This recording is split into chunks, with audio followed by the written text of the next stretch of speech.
Minutes gone past 8, and you are listening to your premium talk news and sports station, our premium talk news and sports station, Today 95.1 FM. I am Annie Abdul Salam, welcoming you to another amazing Thursday, the 14th day of May 2020. Well, another amazing day, and not necessarily another May Thursday, the 14th of 2020. We're never going to have this. This is one of its own, as unique as it is. We're going to make the best out of it, especially when we know that our fresh air has been extended. So we'll keep taking gulps of it before we get locked up again. In any which case, the newspaper review starts off immediately. We're starting with the Guardian newspaper. And in the Guardian newspaper, we have why Buhari appointed Gambari as chief of staff. Why? Is there supposed to be a why? Anyways, we'll find out why Buhari appointed Gambari as chief of staff, and how low testing capacity others fuel test kits black market. All of that you'll find in the Guardian. How low testing capacity others fuel test kits black market. And another here says US says China trying to steal COVID-19 vaccine as markets slump. US says China trying to steal COVID-19 vaccine as markets slump. You have that story into in the Guardian newspaper. We have here that 23,000 Nigerians fled into Niger in 1 month. This is from UNCHR. 23,000 Nigerians fled. Oh, it's Nigerians actually that are fleeing. 23,000 Nigerians fled into Niger in 1 month, says UNHCR. So reverse is the case. I thought Nigerians were coming to Niger State, but it seems Nigerians were the ones fleeing into Niger. And at virtual meeting, FEC okays 47 billion naira to boost electricity. At virtual meeting, FEC okays 47 billion naira to boost electricity. And then also here in the Guardian newspaper, we have this caption here that says, mysterious deaths in Kano, Jigawa, Bauchi. Let's throw in Yobe with that. Mysterious deaths in Kano, Jigawa, and Bauchi. Technology will create more jobs than could be lost. Technology will create more jobs than could be lost. And finally, I think we can take one more story from The Guardian. Finally, we have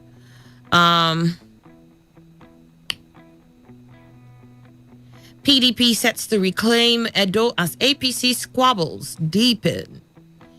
PDP sets to reclaim Edo as APC squabbles deepen.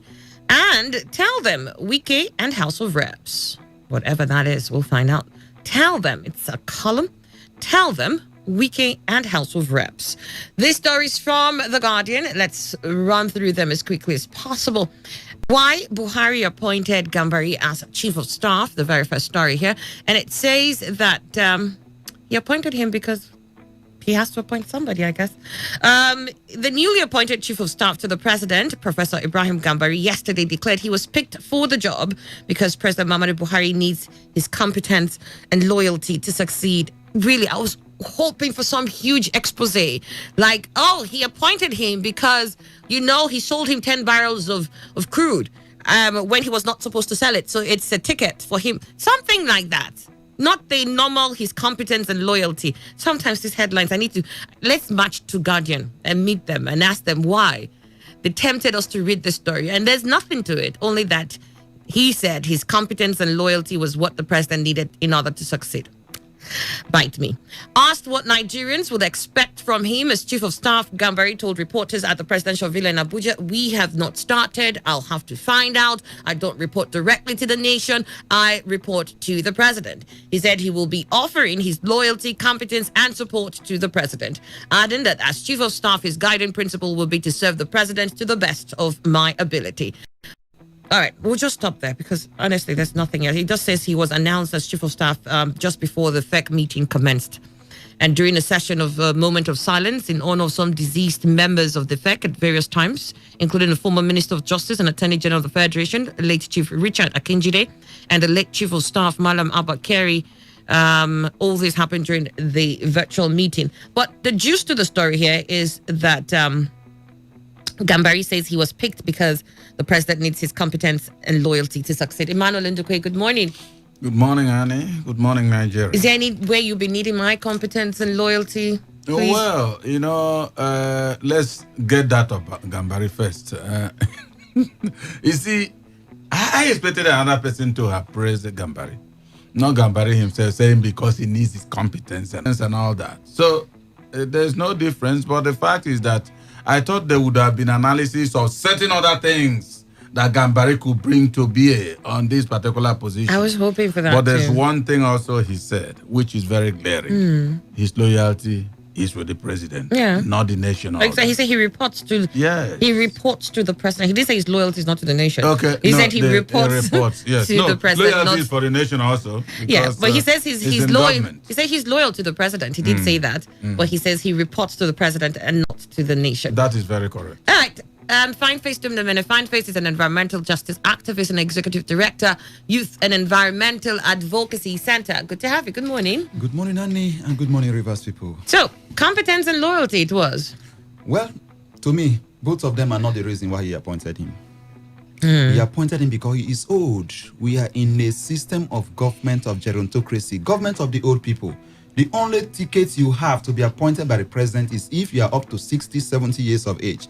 This is a man who was a former minister. That's not true. There are people who are aged to him who are very young. It depends on the position you are going to occupy and how close you are going to be to the president. Now, look at those who are at the cabinet. I know. Yeah, and Femi Adesina is what?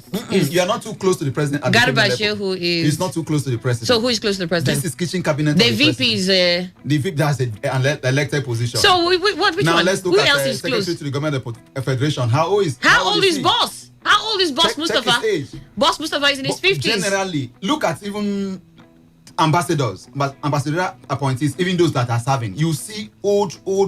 But are those people supposed to be working closely with the president? Those are not his kitchen cabinet. They are the ambassadors are even they are the kitchen cabinet because they are representative of the president of Nigeria in those countries. So the ministers in those countries is the Federal Republic of and Nigeria. the ministers. Yeah, a lot of them are within the category. So the general truth is that youth are not being given chance. That's not true. Not a lot of them. Some of them you may say, but not a lot of them. Anyways, you believe it's not loyalty and competence. You believe it's age. They are part of it, but the number one thing to me is age. All right, we got your thoughts there. Let's move away from that. Competence and loyalty in the Guardian newspaper. According to the Guardian newspaper, as they reported what Gambari said was the reasons he was appointed, to another story here that says how low testing capacity and others fuel test kits black market. The non-approval of rapid test kits, that's RTK, by the Federal Ministry of Health and the Nigerian Center for Disease Control, NCDC, amid the low capacity of the country to test for the coronavirus, may be fueling a black market for the devices. It was learned that the patronage of the black market kits, which could undermine the fight against the virus, is growing because the 24 laboratories are not enough to cater for over 200 million Nigerians. It also learned that the current technique being used in Nigeria for detecting COVID-19 is difficult to scale up, and this explains why only limited samples have been tested so far. The fear was heightened by a story trending on Twitter, which suggests there is a black market for COVID-19 test kits and that people buy those kits for $350 for a pack of 15. According to the report, the people resorted to this after calling NCDC for days and not getting through. Indeed, Nigeria and most other African countries have low testing or low capacity for tests for the virus. The Guardian's investigation revealed that Nigeria has tested only 0.0147% of its population of 200 million. Latest figures from the NCDC show that only 29,408 samples have been tested in the country of about 200 million people, with 4,787 confirmed cases. For the country to reach 1% of the population with COVID-19 tests, the NCDC, I beg your pardon, will have to test 2 million citizens. Explaining the government's stand on the test kits and the consequences yesterday in an interview with The Guardian, Director General of the NCDC, Dr. Chikwe Ihekweazu, said, and I quote, "The government of Nigeria is not involved in the sale of test kits to any individuals or organizations. The sale and commercial use of the rapid test kits for COVID-19 is against our current policy and guidelines. These rapid test kits do not meet the required standards for sensitivity and specificity and can produce false positive and false negative results. The NCDC is working very hard to scale up laboratory testing capacity across the country since May 12. We now have 24 laboratories, up from 5 that we had in January. Our sister agencies, National Agency for Food and Drug Administration and Control, NAFDAC, and Medical Laboratory Science Council of Nigeria, MLSCN, are working hard to validate new technologies and processes as they become available. Once we validate a rapid test kit that meets the required specificity and sensitivity levels, this will be introduced into the country's laboratory testing strategy. So for now, this is what we have and this is what we can do, but we have not even tested up to 1% of the population. We're far below with 0.0147% of our 200 million. Compared to other nations, of course, we are doing very poorly. Well, I think all that they should have. And if they do have what they should have, but are still lagging behind in terms of the number of persons to test, that's where we would have blamed the officials of the NCDC.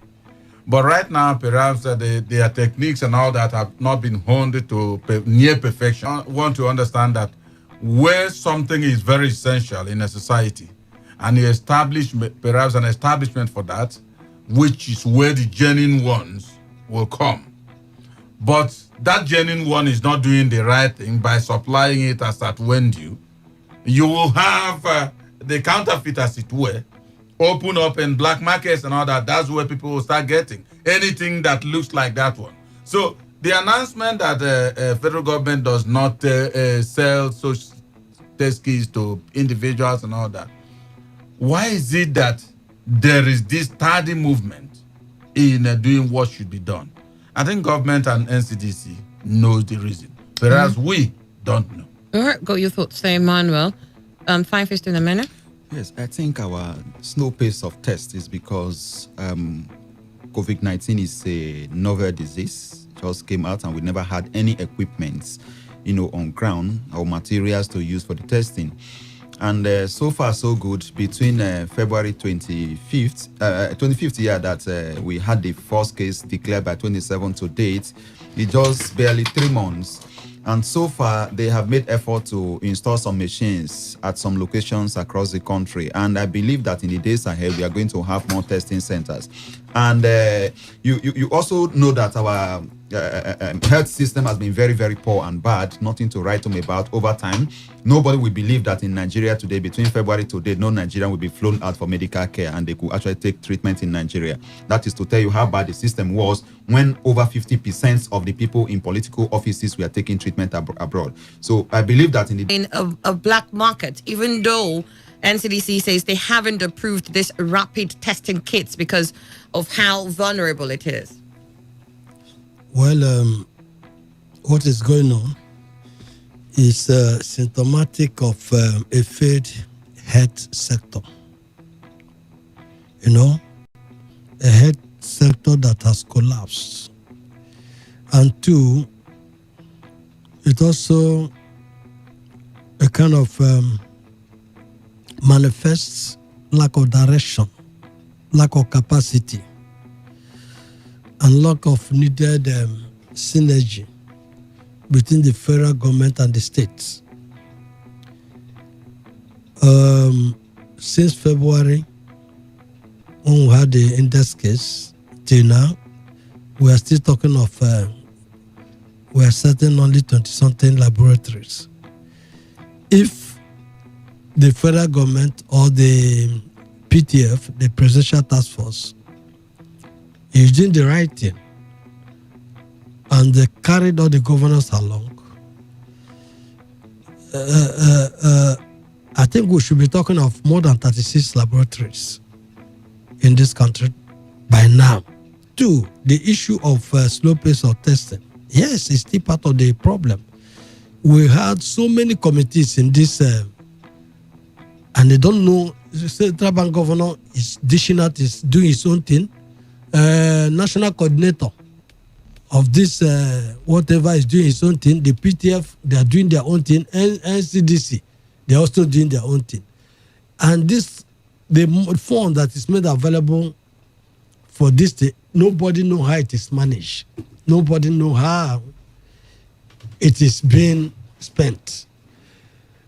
If they are coming with the story that people are doing illegal testing, yes, you created that opportunity, you created that environment for that to thrive. And people will also want to kind of have confidence in their status by going wherever somebody will say, oh, you are negative, and the person is happy, whether it is right or wrong. You know, at least even that joy that is negative can even remove that virus from the, if someone has contracted it. So, you see, we are doing things very poorly in this country. We are doing things as if, I saw over the television the other day, where they're importing something from Madagascar, you know. So, we are doing something very wrongly. And the personnel to even carry this testing, have they been recruited? Have they been trained? All right. Okay. Got your thoughts on that, Obidima. Thank you. Opa Kantokobo? I mean, it's understandable that there's a need for everybody to be worried and to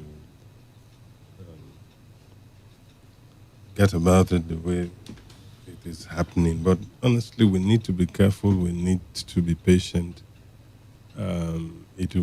What I think the NCDC is doing is to err on the side of caution, because allowing every other person to just go in a panic mood and then everybody now doing your thing wouldn't help anything. If you are doing something and you're not sure of it, you go somewhere and they say it's negative. Look at what's happening in Kano. We heard of one kind of vaccine or so that they were selling on the street, and what's the result now? So we just need to be careful and be patient with the system. Let us, if you're testing, let us be sure that one is of quality, and then we can move on from there.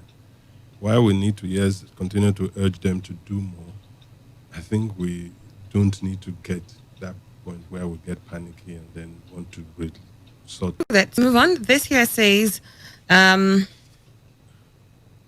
mysterious deaths in Kano, Jigawa, and what's the third state? And Bauchi. Mysterious deaths in Kano, Jigawa, and Bauchi. In the last few weeks, there have been reported cases of mysterious deaths of high-caliber persons in the highly populous and commercial city of Kano. Although officially, Kano has recorded and confirmed about 693 cases of COVID-19 and 333 deaths, hundreds of people have died in the period under review in circumstances that are not too clear. Kano invariably has become the epicenter of the disease in northern Nigeria. An unconfirmed report states that in the two cemeteries in Kano, about 60 to 80 bodies were buried in a day. There was a report that in the third week of April, 150 people died in Kano in 3 days. These increased fears that the disease have taken lives of so many citizens. At the time, the government said it could not verify the cause of deaths. The religious, cultural, no autopsy policy of the region makes it impossible to empirically and scientifically determine the cause of death. Testing facilities have been inadequate. A disease which has infected 4,787 Nigerians and claimed the lives of 158 ought to be tackled with relentless aggression. The Kano State Commissioner for Health, Dr. Aminu Ibrahim Tsayanwa, was quoted as saying that verbal autopsy was going on in the 21st century With all the benefits of science and technological advancement, we cannot play the ostrich and imperil the lives of millions of hapless citizens. The state government should do more than lament. Both Kano State and the federal government should treat the, and I quote, mysterious deaths as a national emergency. It is dangerous to the lives of millions of people in the country. The African proverb of if your neighbor eats cocoyam at night and you do not warn him, be ready when he chokes on it at night applies here. Whatever happens in that city has great implications on the rest of the north. Already, some of the Almajire who were returned to their home states have tested positive for COVID-19. There have been reports of mysterious deaths in Jigawa and Bauchi states. Before reports of mysterious deaths in Jigawa and Bauchi states, NCDC PTF has spoken in tongues about reports of preliminary investigative reports in Kano. In the first instance, most of the deaths were linked to COVID-19, and in another, there was a denial and no details yet. There is still no viable testing center in Jigawa State carved out of Kano. Bauchi State Governor, who is not a physician, is curiously prescribing chloroquine for treatment without paying attention to the quality of structure for managing the deadly disease in the state. There are reports of 150 mysterious deaths in a week in Bauchi State. These state governments, Kano, Jigawa, and Bauchi, could have done better. This is not a time to live in denial or give excuse for failure to apprehend the enormity of the health crisis, which the pandemic is. Is there a religious, fatalistic belief system leading to this lackadaisical attitude towards saving lives in all of this? And I did say earlier on, while we're talking about Bauchi, Jigawa, and Kano, that we throw in Yobe. Yobe too has been recording increasing number of deaths. If I can remember, 170 so far, mysterious deaths in Yobe. Emmanuel. Well, it's very much unfortunate. You know, when that Kano incident took place, I kept on saying, well, the religious angle of not burying the person as soon as the person dies also hampered the success of perhaps autopsy. But now that the thing didn't happen, I want to believe that government, at least state government, should have been knowing exactly what the scourge that was ravaging the estate, should have been on the quick vibe any time somebody drops dead. I don't think even 3 or 4 hours after, you won't bury the person. Then they ascertain, no matter what has killed this person. So as to be able, because even as they came out and they pronounced COVID responsible, somebody like me, I do not believe it completely. But then what can anybody do? Now, if you also check what they said the Bauchi governor is, who is not a physician, is prescribing chloroquine. You also remember, perhaps out of experience, because everything is just tried. These 600 and something that died in Kano. NCDC should have come up. They said they're still on it. I don't know if they've collected any samples, because I know that at one point the team that was sent there came back and said it was COVID-19. Yes, 15 sons who were standing. Nobody knows. All of that grounds. All right, if I face them. Yes, I think before the advent of the novel coronavirus in Nigeria and across the world, especially in Nigeria, let's focus on Nigeria. We have had other issues on the table we are discussing. Boko Haram, nobody hears about it again. Chibok gas, nobody hears about it again. Niger Delta problem, environmental problem, everything has gone back. Now we are focusing and our attention is on COVID-19. And now people are dying in this number. Even among the people that are dying, malaria don't kill again, HIV don't kill again, all other diseases that we are killing before, they don't kill again. Everything now is on COVID-19. But the COVID-19, we have not been told that you have this kind of mysterious death that we are having in those 4 states. So we are having that. And you say oral autopsy. That was the first time in my entire life I'm getting to hear that there is something called oral autopsy. And now, because they wanted money, they try to push the death now to the head of COVID-19 so that they list it on that, so that government can intervene with money to see how they can, bring that down. But that has not happened. I think that what they need to do at this point in time that we are prescribing drugs when we are not doctors or COVID-19, is that all the doctors across the country that, have treated and discharged one COVID-19 patient or the other should meet either in a press conference, a video conference or whatever, and share ideas on how they are doing the treatments and see which one has been more efficacious. And then they use that to treat some of these things. Because if we keep quiet the way we are going, World Health Organization have just said it, that COVID-19 has come to stay. That it will not leave us. It may not leave us just the same way HIV. Yes. The same way we have HIV. So there is the time for us to prepare for a long time fight against COVID-19. All right, Obitima. Well, oral autopsy. I'm not a medical doctor, but A lot of people are just shocked that in the face of the realities that we have now, that we will want to rely on it. But oral autopsy has been part of our systems. oral autopsy, if I will kind of offer an explanation, it's like interviewing people around a victim. You know, to know It the. means what the You know, It explains itself, yes. But that can never prove any scientific. That's why he It said cannot. it's not scientific. So the point there is that if they are talking of oral, we will also use common sense to analyze what happened. Why is that kind of surge in Kano when that mysterious death? There are a lot of people that came in contact with those corpses, and the thing now, there was a kind of spark in Kano. I remember one retired permanent secretary. I think it was a former Secretary General of Northern Elders Forum. He granted an interview. I was shocked. He was raising alarm in that interview before this thing entered into the North. He said the level of poverty and ignorance in the North, if this will enter the North, that it cannot be managed, and that the governors of the Northern governors were sleeping, hiding and sleeping, and they doing nothing to move ahead of this thing. And what that man, each time I remember that interview I read, I said, look, what is going on now in it's a manifestation of the prediction of this man. And it will go very soon. Kano will overtake Lagos very, very soon. And that is why it's like they are now a kind of escaping to other states. They feel that it's lesser to the east, to the south, to the southeast, you know, with a motorbike and all other means of transportation. The point I am saying is that if 100 people die mysteriously in Kano, 80 is COVID-19 related. It's common sense knowledge. All right, got your thoughts there. COVID, they don't need to do any other autopsy.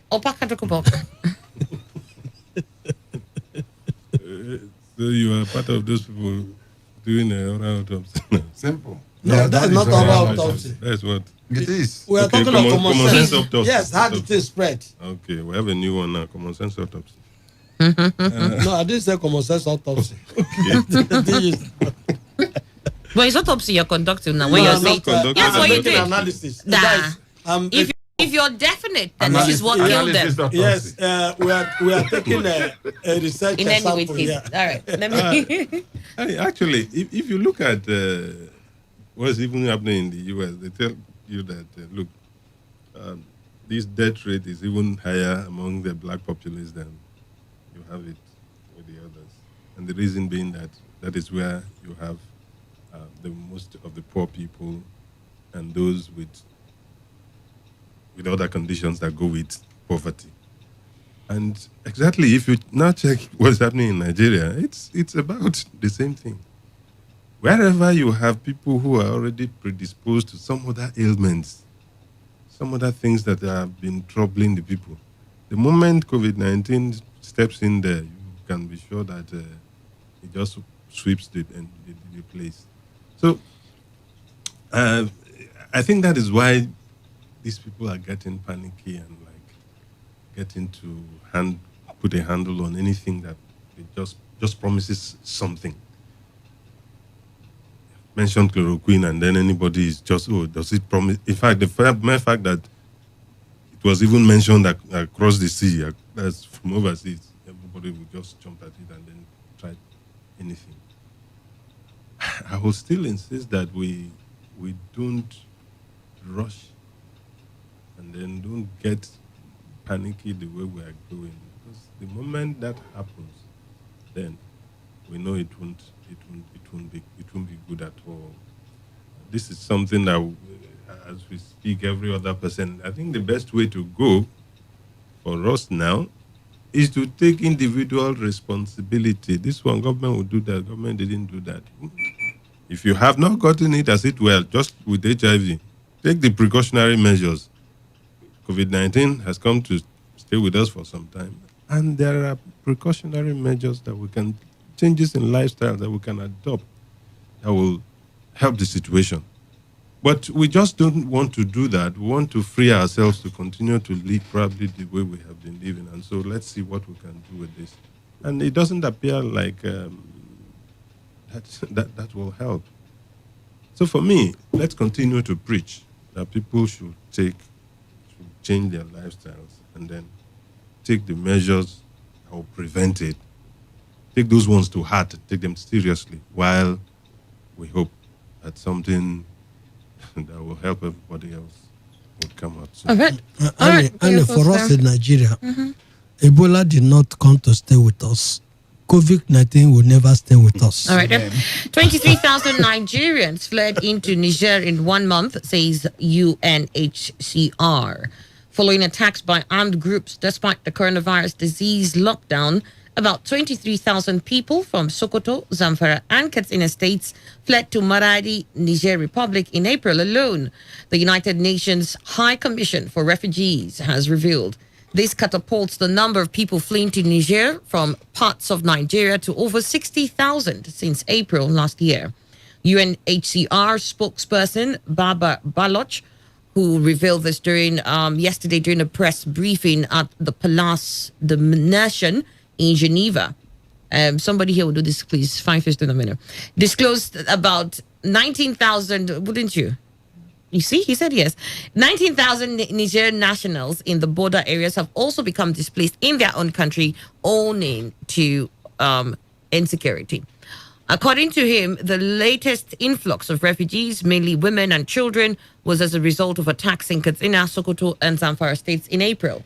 Meanwhile, Kaduna State Police Command has vowed to bring the armed bandits that invaded Kajuru community, killing and sacking the inhabitants. Police Command said the gunmen unleashed attack on Gone-Rogo village in Kajuru Council on Tuesday, killing 15 people while injuring others. So the UNHCR says about 23,000 Nigerians have fled into Niger Republic in the last month alone. And this brings to a total of 60,000 if we're going to be looking at the numbers from April last year till date. As much as we think that a lot of people from Niger are pouring into Nigeria, it seems as if we're also matching those numbers, if not superseding it. I think it's something not surprising because death is on any side. Once you have flying bullets, people are running from this and that. You always seek safer grounds. So you see, being the reason that bandits and all the terrorists, whichever way, because for me, all of them are terrorists, bandits or whoever.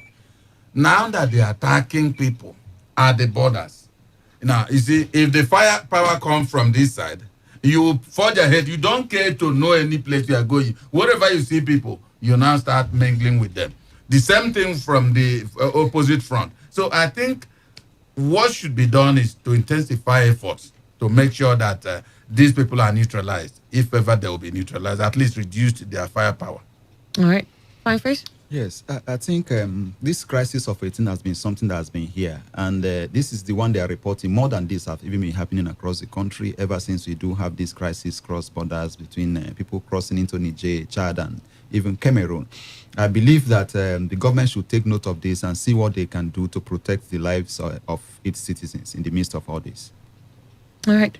Obidima. Well, each time these security issues come up, I'm a bit disturbed in the sense that I feel that, yes, somebody may say our security agency, they are trying. But I see a kind of diminishing return that has set up within the security architecture for quite some time. And everything seems to be, as normal. I don't see that kind of fight, frontal kind of attack against these people, offensive attack against these people. I don't see it. And this thing continue to come up from time to time. Here we are in pandemic season. All the security agents appear to also be focused on this pandemic. Both soldiers, both police, mountain checkpoints here and there. And we don't have many of these people. We don't have many of them. And two, why would the president of this nation not come out to address the security challenge that has bedeviled this country for some years now?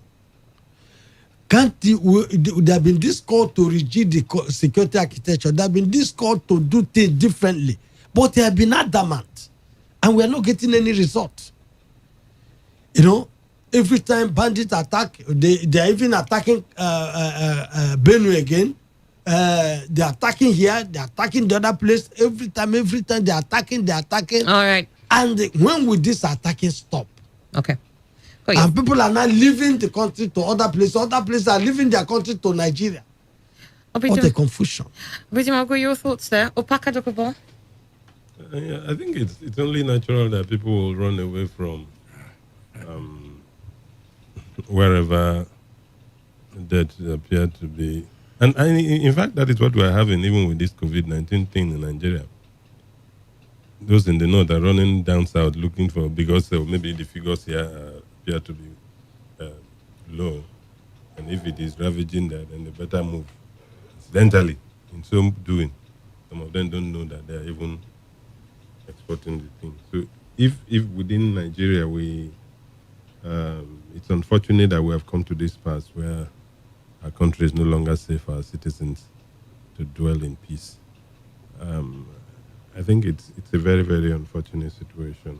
But for people, whether they won't wait until government comes, they will have to move away from arms way first, and wherever that will take them to, they will go. They will go. Whether it's in Niger or Libya, or in fact, even hunger has chased a lot of people across Mediterranean, even to their death in Nigeria. People looking for better lives. Not to talk of when you will hear go, and they are coming. But it's unfortunate. We need or like in Kajuru, where they actually give you a letter after attacking that they will come back. Coming. And what do you do? Stay and wait for your death? That day I'll leave. So it's unfortunate, but honestly, we just need to. But we just hope and pray and hope that government will do the best it could. Get to another story. This here says,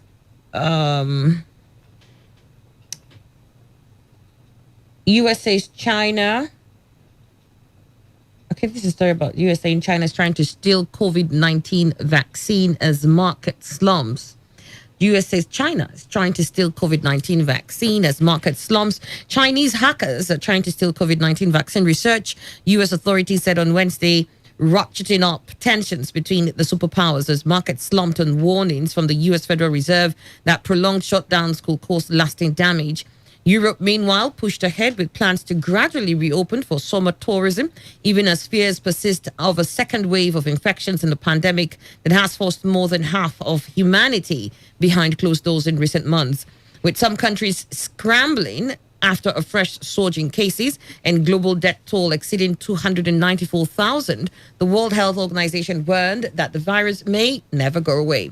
There is no proven therapy for COVID-19. An effective vaccine would allow countries and economies to fully reopen and potentially earn millions of dollars for its creators. Amid such high stakes, hackers linked to Beijing attempting to steal research and intellectual property related to treatments and vaccines, two U.S. security agencies have warned. China's efforts to target these sectors pose a significant threat to our nation's response to COVID-19.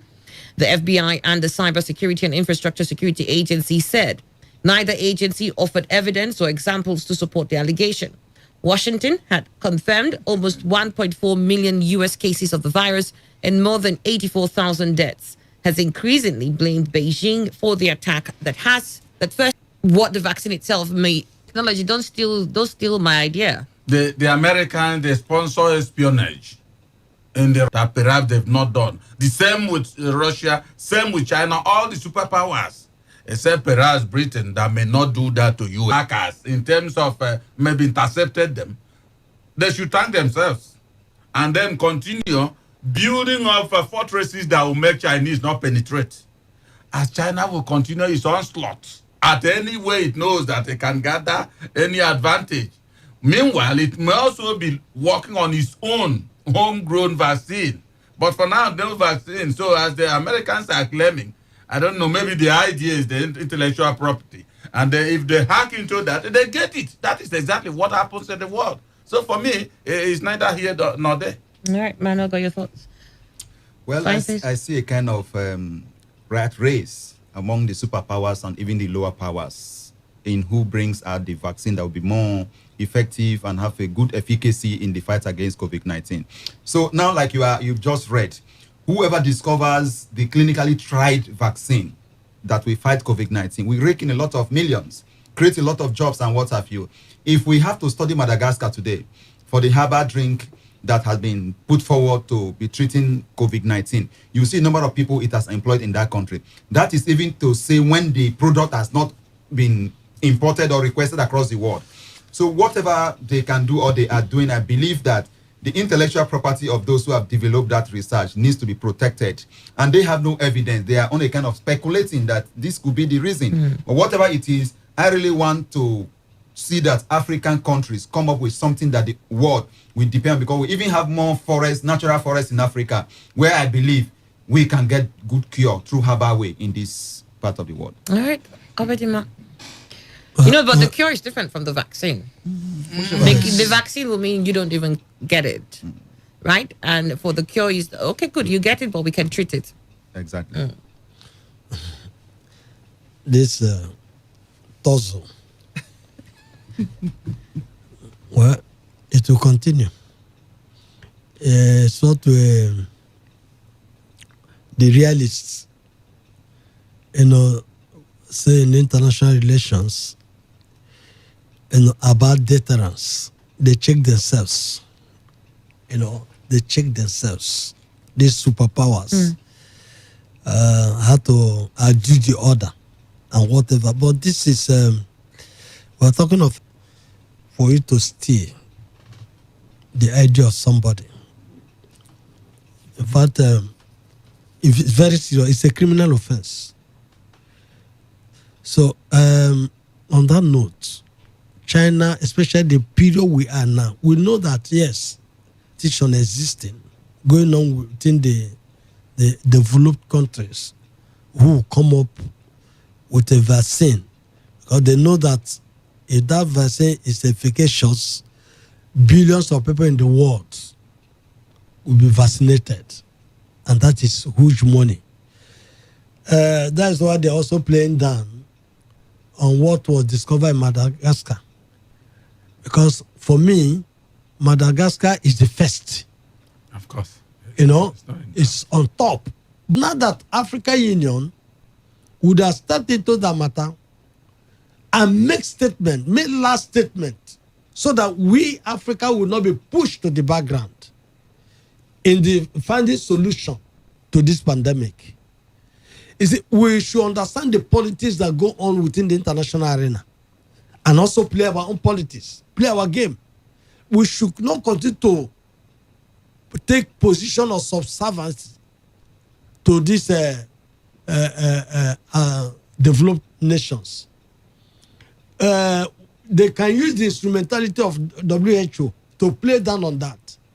But what African country would have done is to rally around Madagascar and buy into what they said they have gotten and provide a solution to this problem. And AU backing them seriously as a regional body. Now, you put yourself in a position that it can be respected. But unfortunately, we are not. We are talking of vaccine and all those things. These concussions can go a long way. All right, Obedima, got it. Let me quickly go to Obedima, to Opaka, sorry. I just think Americans is getting paranoid over China. I really don't understand. China has gotten under their skin. Over the years, has become like the only, in fact, superpower that every other person, and all of a sudden they find some other person is getting, and America is going in that. Especially with Trump there. What's the problem? Leave Trump. China to do their thing. To grow as well. You don't want some other person to grow. I think they are disturbing the entire international system. Leave that one. Let China be. and then let us have some peace. See, the issue of vaccine, all of them are raising. Why HIV has been with us for so long? Why have they not given us the vaccine for HIV? Why do we think that these people will be able to give us any vaccine anywhere? Well, I think maybe because, funny enough, we've got rather high numbers of HIV among the black community, the African community, than you have with Caucasians. So it's your problem. Deal with it. So for me, I don't believe that anybody. Yes, it's something, an opening that could rake in so much money. So they will try, but let every other person be allowed to try. All right. Got your thoughts? The news update comes up next. Stay with us. Today 95.1 FM, Port Harcourt, voice of the people. Today 95.1 FM, Port Harcourt. News update. Hello and good morning. Here's the news update on Today 95.1 FM. I am Annie Abdul Salam. Federal Executive Council FEC has approved 683 million naira to acquire new vehicles for Nigeria Ports Authority NPA. Minister of Transportation Rotimi Amechi disclosed this while briefing State House correspondents after the virtual FEC meeting presided by President Muhammadu Buhari. Amechi said the council approved the memo for the award of contracts in the sum of 683 million naira for the purchase of 19 vehicles for NPA. He added that the vehicles are for operational purposes and not for the management staff. The River State government has said the statewide ban on hotels and beer parlors is still in force despite the eased lockdown. This is contained in a statement by the Commissioner for Information and Communications, Paulinus Interim. Interim advised residents to adhere to the directive of the state government on the matter. Governor Nyesom Wike relaxed the total lockdown in Obiakpo and Port Harcourt local government areas scheduled to take effect from today, Thursday, May 14th, 2020, until Sunday, May 17th. Meanwhile, the River State Commissioner of Police, CP Joseph Makun, has directed all divisional police officers, DPOs, and police formations to be civil in their enforcement of government directives on COVID-19. CP Mukan issued a directive and a signal sent to all police formations in the state. This comes as the total lockdown in River State takes effect from Sunday. The CP directed that those on essential duties, medical practitioners, members of press, and other essential providers should be treated cautiously by the police. He added that those on essentials should be allowed passage and not molested in the course of the lockdown. Spokesman of the command, DSP Nnamdi Omoni, who read the signal, expressed the CP's warning to officers against compromising the directive, which will attract punishments. And on the foreign scene, engineering students in Senegal have invented automatic sanitizer dispensers and medical robots. Youngsters from a top engineering school in the capital, Dakar, turned their technical skills towards easing pressure on the wards, and they're already in talks with hospitals over some of their innovations. Dakar's Ecole Supérieure Polytechnique is considered one of West Africa's best for engineering and technology, and is highly selective, with 28 nationalities represented among its 4,000 students. Guided by a mounted camera and controlled via an app, doctors will be able to communicate with patients through the robot, potentially allowing them to treat people isolated in hard-to-reach rural areas. Senegal's coronavirus outbreak pales in comparison to the situation in virus-stricken Europe and the United States. And that was the news update on Today 95.1 FM. Do not forget, take responsibility. Wash your hands frequently with soap under running water. Avoid touching your face in high-contact surfaces to prevent coronavirus. I am Annie Abdusalam. Have a good morning. Never been this good. Today 95.1 FM, Port Harcourt. Port Harcourt, are you ready? Today 95.1 FM, the voice of the people. Norland is a multinational health company that deals in organic health products which remedies different health ailments. Health, they say, is wealth. Knowledge products are effective for the detoxification of the body system, giving you an all-round wellness. They have daily consumable products, beautifying products, human body regenerative products, which remedies different health challenges and boost the immune system. Ellipsin Global Limited, aka Nolan World, is an authorized Nolan product distribution agent. Their office address is at number 26 Psychiatric Hospital Road, beside Christ Embassy, Rumibo, Port Harcourt. Call these numbers for more details: 0901 411 7892 or 0803 704 7150. Again, 0901 411 7892. Norland. Helping people in health and in wealth. I wanna be a billionaire. Good day to you, all our listeners, anywhere you are. And I'm very much happy to tell you that I have a great man in the studio who is going to reveal to us a lot of things that we can do to generate daily income. That is the reason why I invite him to come on the program live and direct. He is popularly known as Mr. Daily Income. You're very much welcome on the show, sir. Thank you, sir. My name is Oluwakayode Samuel, popularly known as Mr. Daily Income. I'm the chairman of Sack Your Boss, Be a Boss Enterprises. I'm here to give you a vital information that will help your future. By God's grace, I have 3 things that I want to give to people, and this information will help your future once again. It's all about how you can make daily income, especially during this time. How you can make constant money. You're supposed to have streams of income like 2 or 3 that can fetch you money on a daily basis. That is the reason why I'm here to show you this great opportunity, especially the training that is coming up this Saturday, 16th of May 2020, and the venue is on your WhatsApp and Telegram. And the first training, we are going to teach you how you can make money through your bank account. Also, we are going to, it has been existing for the past 14 years. They are paying every day also. And you can also withdraw your profits to your bank and give you money. That's it, sir. Okay, you said the training is going to be on the internet. Yes. This is online school mainly for those people that are using Telegram and WhatsApp. Okay. Once you have registered with us, we will add you to this daily income school, and we'll be sharing with you all information you need to make daily income. Even apart from these 3 things that we want to teach you on Saturday, we still have a lot of things, a lot of information to give to you after Saturday's training. Like what time did you schedule for the training? Training is coming up this Saturday 3 times because we have 3 different things that we want to share with people. Wow. And by God's grace, we have 3 different lecturers also that will be sharing their experience business that can fetch you forex trading. I'm not talking that we will be telling you to go and is the 3 different franchise business. The first one called Irubit, the second one called Aimwet. Even you can start the third one with just 5,000 naira. Are interested in this seminar? The seminar, it is not free. In Abuja, we do this training at the rate of 25,000 naira. But here, we do it just 15,000 naira. 50,000 naira. Exactly. Okay. It's one-time payment. Okay. And we give grace for the first 10 people to register for this training. We give them grace to pay just 10,000 naira. Okay, it means 10,000 naira for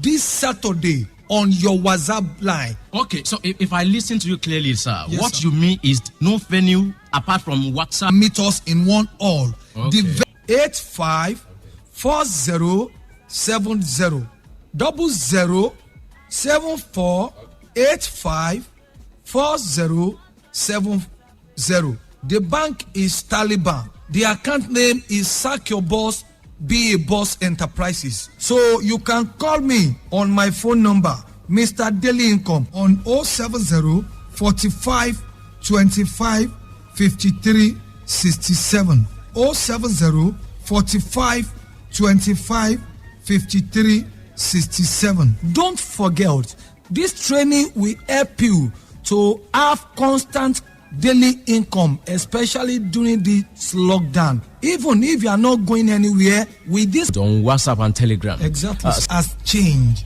And you need to change your mindset. You need to upgrade yourself to the level of where the world is now. So we focus on those people who have Telegram and WhatsApp. And if you have somebody who have it around you, so you too, you can join the training. Yes, it's online school where we be training. Kayode Komolafe and the Marjorie question. The Al-Marjorie question. The dangerous season of COVID-19 is truly one in which the inherent contradictions in the society blow up. On a positive note, the socio-economic trauma consequent acts of compassion and genuine love for the poor are vividly on display in many quarters. The mood of the moment is undoubtedly that of massive solidarity. Food, water, medical facilities, and equipment are donated on a daily basis to support government's efforts to care for the sick and socially vulnerable. Spaces and tools are finding succor to the needy, or in giving succor to the needy. In contradiction, this is also a season most unpleasant in the Nigerian experiment with governance. The pronouncements made and actions embarked upon by some state governors simply upend decency of officialdom. More fundamentally is the abysmal lack of social purpose in the activities of some of the state governments amid the unfolding crisis. Governors should not make mechanical orders as if they are technicians operating in a workshop. If the people are truly objects and subjects of policy, the steps taken by government should be accordingly humane. Otherwise, what some governors take to be solutions now would later turn out to be problems greater than the one they are supposed to solve. The controversial expulsion of the Almajiri from some states in the north is a clear proof of policy without social content. In theory, the Almajiri are children entrusted in the hands of a teacher for Quranic education. It is a legitimate concept of education. The practical reality on the streets, however, is that you have millions of destitute children in Nigeria who should be in schools but are roaming and begging for daily meals. These children are receiving neither religious nor secular education. They are not cared for and loved by either the parents or the society. They are simply abandoned. They come as occasional statistics in development discussions, and that's all. Their rights as human beings are violated by the state that is meant to provide them social protection.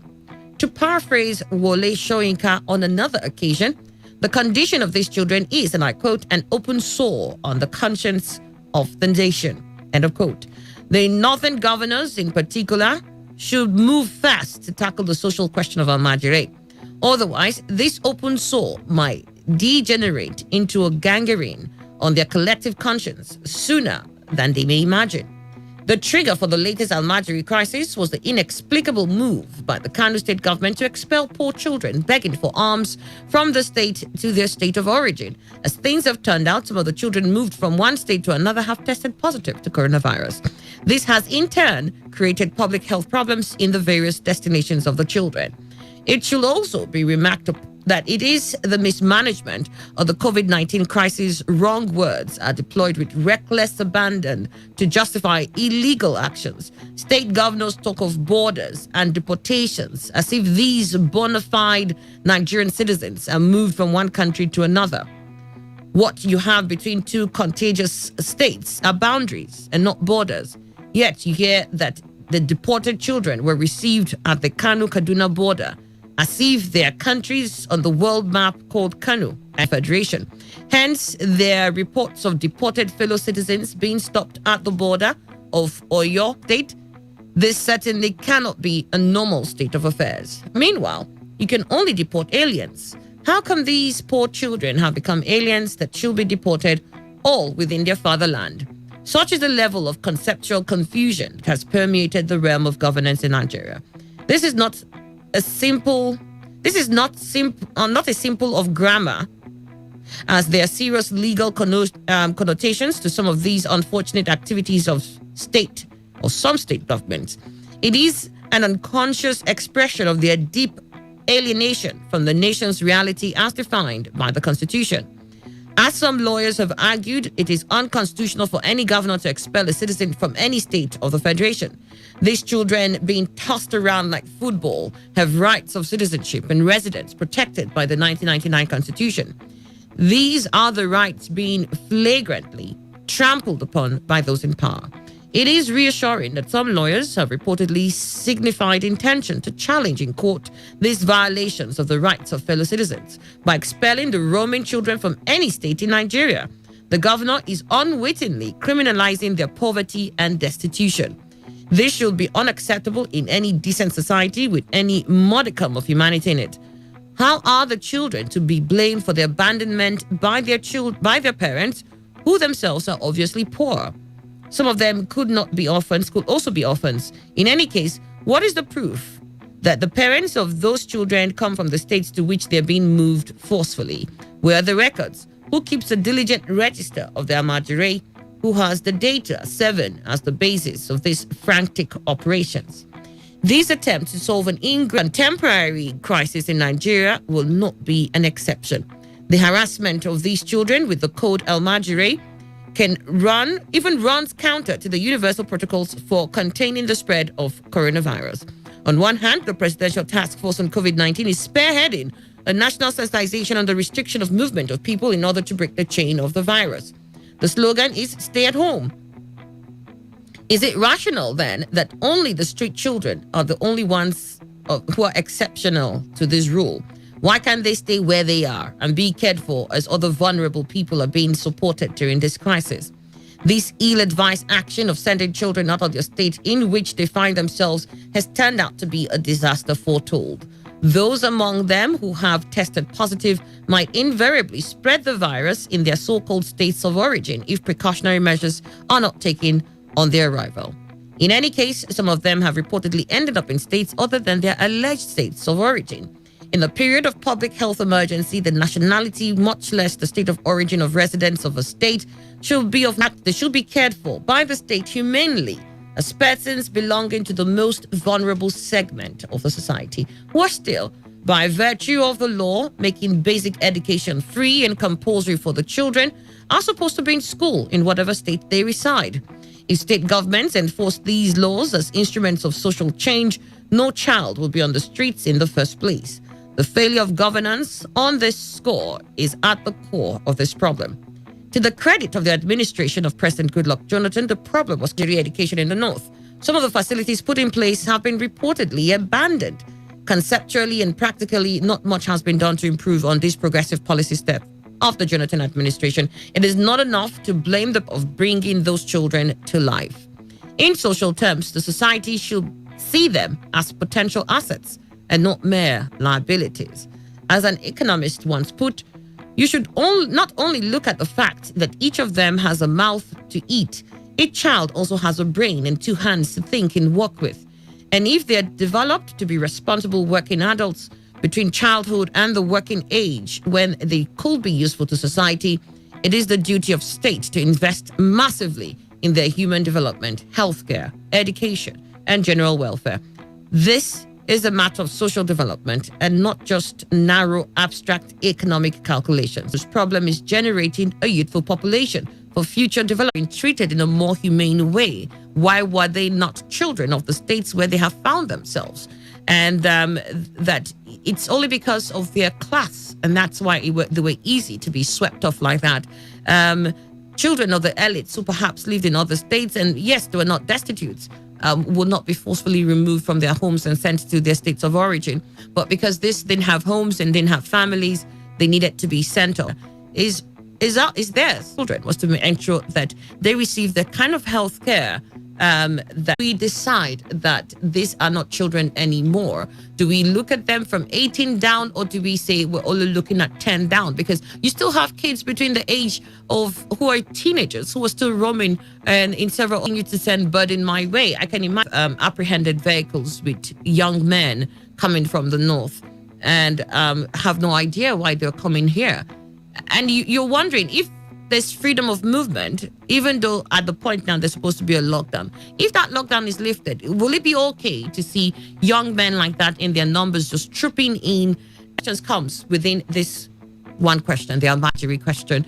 How do we as a country handle this so that we don't have a potential danger in our hands? I'll start with Emmanuel.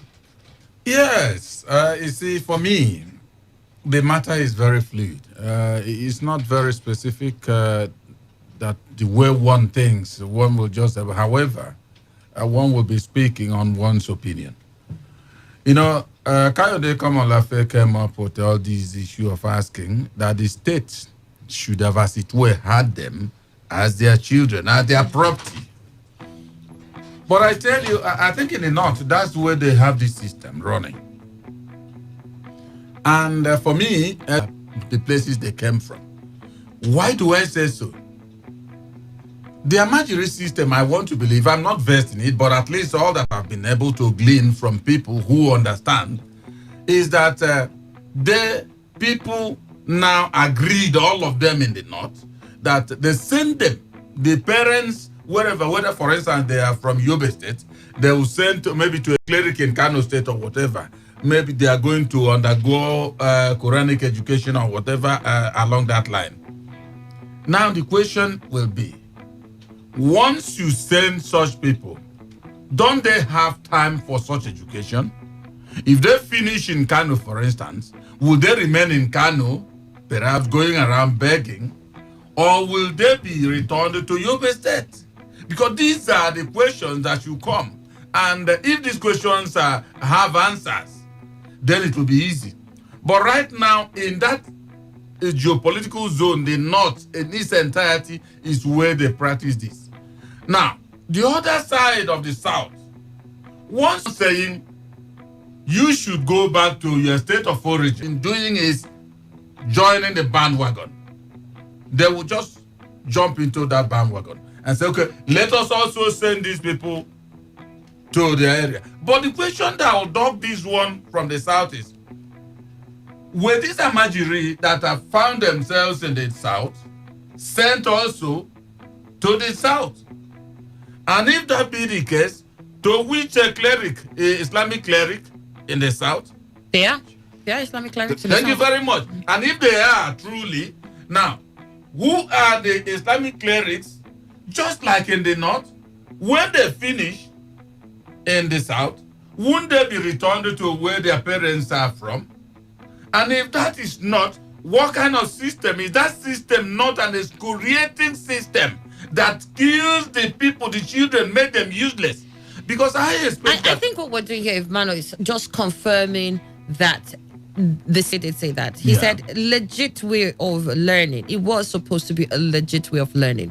But the imam or whoever was teaching them, and of course, because it's a class, so he will just take a certain amount at certain times. So if we're supposed to take just 50 children, he would teach the 50 children till when he feels that they have passed their classes and send them back home. But because of the failure of the system and the fact that they neglect the children that are sent to them, they don't care for them, they're not supposed to be out begging. They're supposed to be under the tutorship of